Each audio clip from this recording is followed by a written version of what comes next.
Bonjour, bonjour et bienvenue dans cette nouvelle vidéo. Cette semaine, on se retrouve pour une petite guidance dans le domaine professionnel. Évidemment, cette guidance pourra te parler aujourd'hui, mais elle est conçue de façon intemporelle, ce qui fait que si tu tombes dessus 6 mois après sa mise en ligne, 1 an après sa mise en ligne, etc., elle pourra continuer à te parler.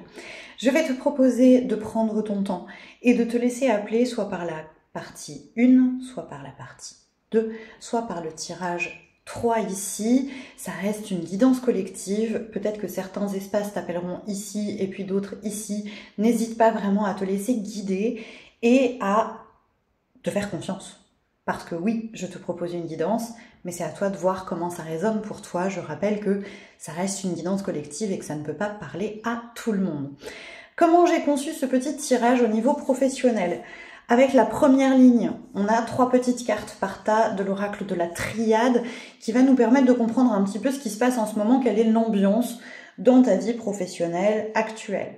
Dans la ligne 2, on aura à chaque fois une petite carte de l'oracle des paradoxes que j'ai créé à la main et à la plume pour regarder un petit peu l'espace qui demande à être équilibré. Et enfin, avec la 3e ligne, on prendra 2 petites cartes de l'oracle de coaching de Charlie de Yena Soul Shadow pour regarder un petit peu ce que nous conseille le coaching de Charlie, pour regarder un petit peu comment on peut améliorer tout ça. Évidemment, c'est parti, on va démarrer immédiatement avec le tas numéro 1. Pour ceux qui ont choisi le tas numéro 1, il est question d'engagement et de la notion d'engagement. Je pense qu'actuellement, au niveau de ce travail, on se pose des questions sur est-ce que je reste, est-ce que je pars, est-ce que je m'engage, est-ce que je ne m'engage pas, est-ce que je quitte le navire ou est-ce que je rentre à l'intérieur.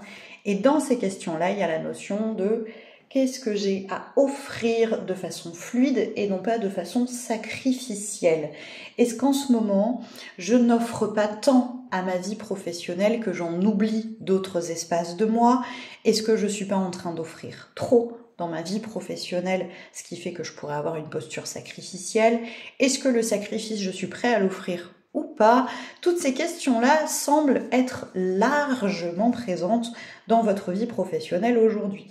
Ça ne veut pas dire que c'est évident quand on le regarde, hein. Peut-être que tu ne t'es pas rendu compte que ça te demandait trop. Peut-être que tu ne t'es pas rendu compte que tu rentrais dans une posture un petit peu sacrificielle. Ça ne veut pas dire forcément que tu t'ouvres les veines au travail, mais peut-être qu'il y a quelque chose à rééquilibrer dans cette notion d'engagement entre toi et ton patron, entre toi et ta vie professionnelle, entre toi et tes collègues, etc., etc.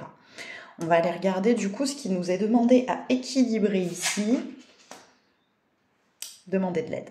Est-ce que je sais déléguer? Est-ce que je sais dire là je ne me sens pas ok avec cette tâche-là?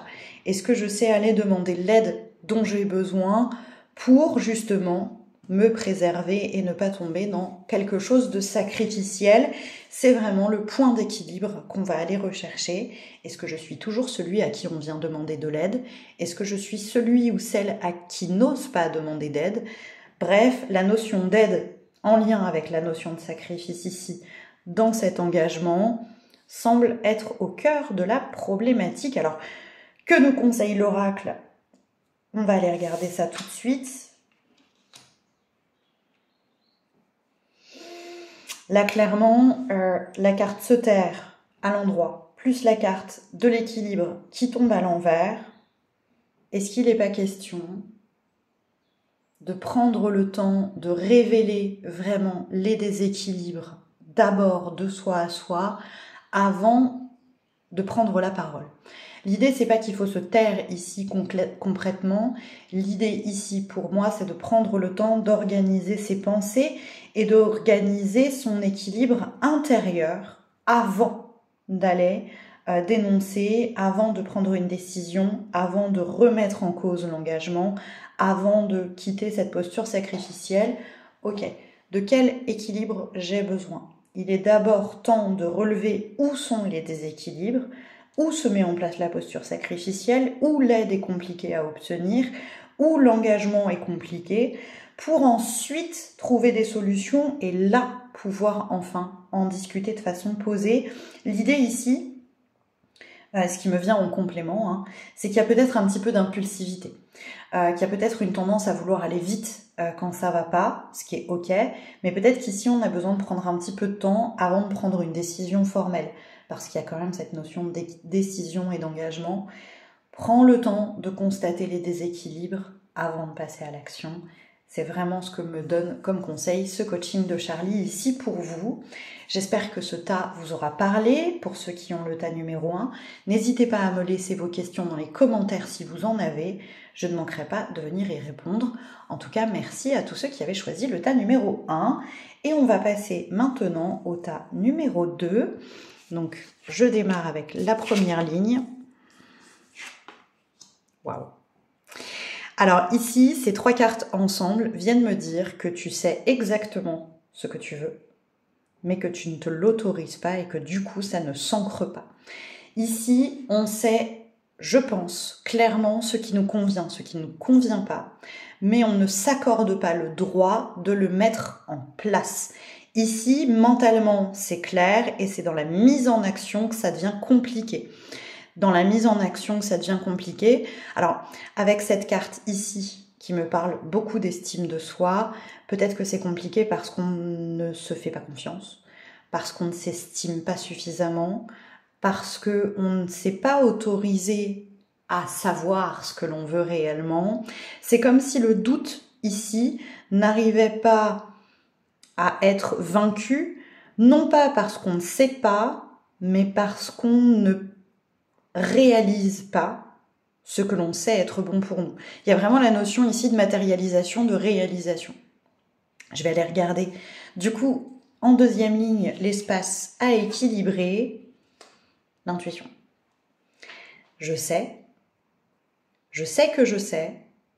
Donc maintenant, qu'est-ce qui me manque pour passer à l'action? C'est plutôt cohérent, hein. L'intuition, le mental, souvent on a peur qu'ils s'affrontent. Parfois, ils sont juste complètement alliés. Ici, pour moi, peut-être que vous remettez en doute ce que vous savez de bon pour vous, parce que vous pensez que c'est une intuition et non pas nécessairement une connaissance de soi. Et donc, ça vous empêche de passer à la matérialisation, à la concrétisation, à la réalisation. En tout cas, ici, un seul mot, pour moi, faites-vous confiance. Faites-vous confiance. Je regarde avec le coaching de Charlie. Faites-vous confiance et il y a vraiment la notion de c'est ok d'avoir peur. C'est ok d'avoir peur, c'est ok d'avoir peur de se tromper, c'est ok d'avoir peur de ne pas prendre la bonne décision. J'ai vraiment cette idée-là. Ici, on sait quelle est la décision, mais on a peur de la mettre en œuvre, sans doute parce qu'on a peur que notre jugement ne soit pas bon. Faites-vous confiance. Il n'y a pas de peur qui évite le danger. C'est normal d'avoir peur quand il y a un enjeu et professionnellement parfois les enjeux ils sont très très forts. On a le droit d'avoir un enjeu fort au travail, on a le droit de savoir où on veut aller, on a le droit de se dire que bah oui, évidemment il est possible qu'on se trompe, mais est-ce que c'est si grave?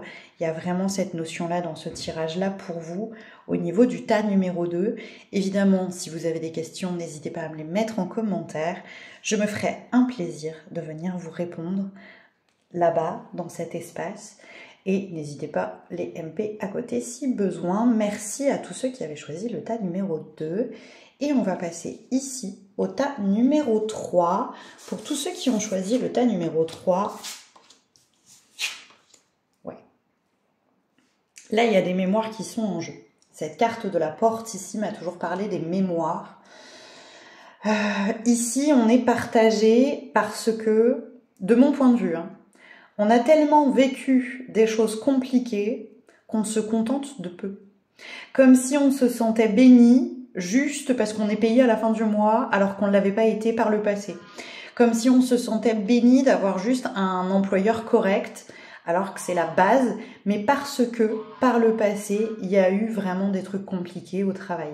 Là, je pense aujourd'hui qu'on voit la chance qu'on a comparée à la malchance qu'on a eue et que du coup, on se contente peut-être de petites choses et qu'on pourrait aller un peu plus loin peut-être. Je vais aller regarder ici avec l'oracle des paradoxes.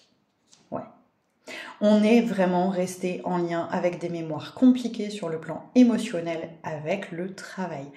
Ça peut être dans les liens qu'on a eus avec nos collègues, ça peut être dans les liens qu'on a eus avec nos employeurs, ça peut être dans les liens qu'on a eus sur notre place dans l'entreprise, à quel point on l'a mal vécu.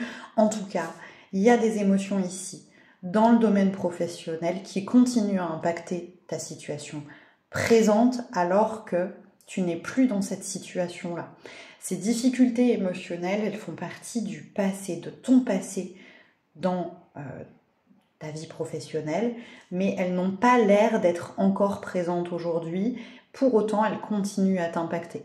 Là, il y a vraiment une idée ici de travail de pardon sur les expériences passées professionnelles pour enfin redonner du souffle, de la légèreté. Je vais aller regarder ce que me dit le coaching de Charlie, mais pour moi, ici, on est vraiment sur j'ai souffert au travail, j'ai souffert dans ma vie professionnelle, alors à plus ou moins haute échelle, évidemment, en fonction de ton histoire, et ça continue à me bloquer dans le sens où aujourd'hui, je me contente juste de ne pas revivre ce que j'ai vécu par le passé. Ouais, c'est exactement ça.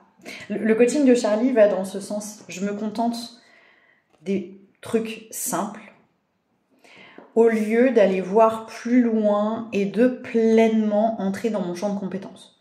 On est vraiment, vraiment ici limité, de mon point de vue, par cette souffrance émotionnelle au travail passé, ce qui nous empêche réellement de nous réaliser. Qu'est-ce que je pourrais faire pour me réaliser? C'est vraiment la question que je vous invite à vous poser. Est-ce qu'aujourd'hui, ce niveau de confort me suffit, ce qui serait OK pour continuer à penser mes blessures? Mais du coup, derrière, une fois que j'aurai pensé mes blessures, comment je peux avancer différemment?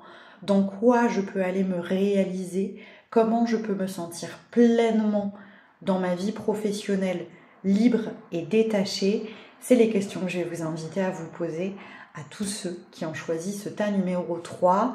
Évidemment, je reste disponible pour vous dans les commentaires si vous le souhaitez. Et évidemment, je vous remercie d'être resté pour ce tirage à ceux du numéro 3.